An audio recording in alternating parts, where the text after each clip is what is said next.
સુરતના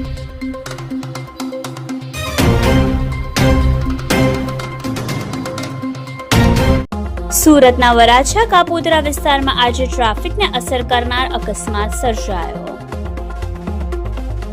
Maruti Suzuki showroom સામે આવેલા BRTS રૂટમાં એક ટ્રક અચાનક રેલિંગ સાથે ધડાકાભેર અથડાયો. અકસ્માતના પગલે રેલિંગને ભારે નુકસાન પહોંચ્યું હતું. ટ્રકના આગળના ભાગને પણ નુકસાન થયું હોવાનું સામે આવ્યું છે. ઘટનાના કારણે વિસ્તારમાં ટ્રાફિક જામ સર્જાયો હતો.